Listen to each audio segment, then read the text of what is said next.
The second phase of the Biden presidency. What is the Biden administration for? If you had asked me that question in 2021, I would have said the Biden administration's chief purpose is to narrow the economic chasm.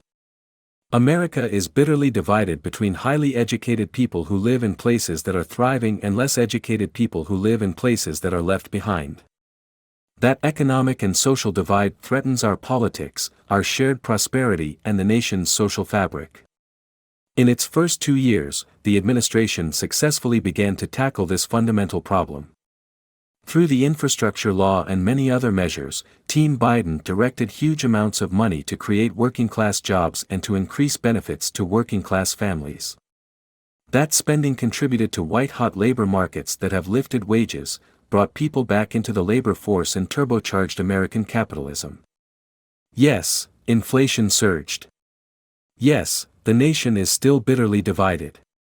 But things would have been immeasurably worse if the struggling places were left to founder in the same economic mire. The Biden policies were more than worth it. If you ask me now what the Biden administration is for, my answer would be different. Today, its main purpose is to prepare the nation for a period of accelerating and explosive change. Writing in Tablet magazine this week, the scholar and columnist Walter Russell Mead notes that there have been 3 periods of transformational change over the course of human history: the Neolithic period, which brought about settled farming, writing and the birth of cities; the Industrial Revolution, which gave us factories, mass production and cars; and the Information Age. Until a few years ago, the Information Age seemed like the least consequential of the 3. Computers and TikTok are nice, but they haven't produced the kind of society-altering transformations we saw during the other 2 civilizational turning points. That seems to be changing. The information age is accelerating and growing more disruptive. The first cause is artificial intelligence. AI will produce pervasive breakthroughs and threats that none of us can now predict. Another cause is the emerging Cold War with China. This will produce a remorseless technological competition that will turbocharge developments in biotech, energy, chip manufacturing, trade flows, political alliances and many other spheres. We're living in the first stages of what my colleague Thomas Friedman a few years ago called the age of acceleration, an age of both stunning advances and horrific dislocations. This is a period of radical uncertainty, a period in which predictions are likely to be wrong and mid-range plans are likely to become obsolete.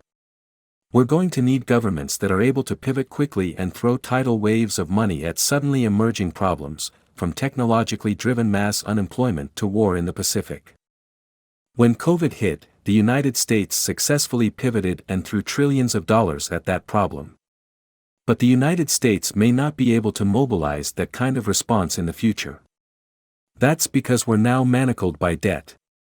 During the Trump administration, the debt increased by roughly $7.8 trillion, and during the Biden administration, it has increased by about $3.7 trillion. Over the past 50 years, the annual federal deficit has averaged about 3.5% of GDP. Over the next 10 years, the Congressional Budget Office expects that deficits will average 6.1% of GDP. The United States is projected to spend roughly $640 billion this year merely paying interest on that debt, a figure that is expected to more than double by 2033. That's about the time the Social Security Trust Fund will become insolvent, requiring even more gigantic cash infusions to keep the program going. Any prudent family saves money as hurricane season approaches, so it can deal with the coming storms. With self-destructive recklessness, the United States is doing the exact opposite. Seen from this perspective, the debt ceiling fight looks different. Yes, it's insane that Republicans are playing a game of chicken that could send the world economy into turmoil. But the fact is that the debt ceiling has often been an occasion to put a brake on excessive spending. Of the past 43 debt limit increases or suspensions, 27 were attached to other legislation, according to Maya McGuinness of the Committee for a Responsible Federal Budget. Debt ceiling increases were attached to both the 1985 and the 1987 Gramm-Rudman-Hollings bills, which established deficit targets. The budget deals of 1990, 1993, and 1997, which led to balanced budgets, also included debt ceiling increases. Republicans play this game harder, but Democrats have played it too. Given the historical circumstances, President Biden should absolutely negotiate with Republicans over a debt reduction deal. Yes, Republicans are being reckless. But the central truth remains: we need to bring down deficits so that we have the flexibility and resources to handle the storms that lie ahead. There are many ways to do this. I would favor a progressive consumption tax that could be raised or lowered as the coming turmoil rages and ebbs. But first, Biden has to redefine his presidency to keep up with emerging realities. It's not 2021 anymore. We're entering an era of rapid technological transformation and unforeseeable tectonic shifts. In contrast to Donald Trump, who is all about himself, Biden can be the source of security in times of chaos. For that to happen, we need a government that is fiscally sound and ready for anything.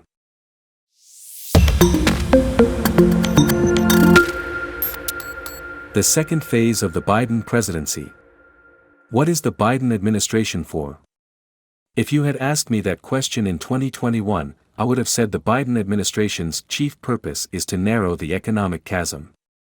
America is bitterly divided between highly educated people who live in places that are thriving and less educated people who live in places that are left behind. That economic and social divide threatens our politics, our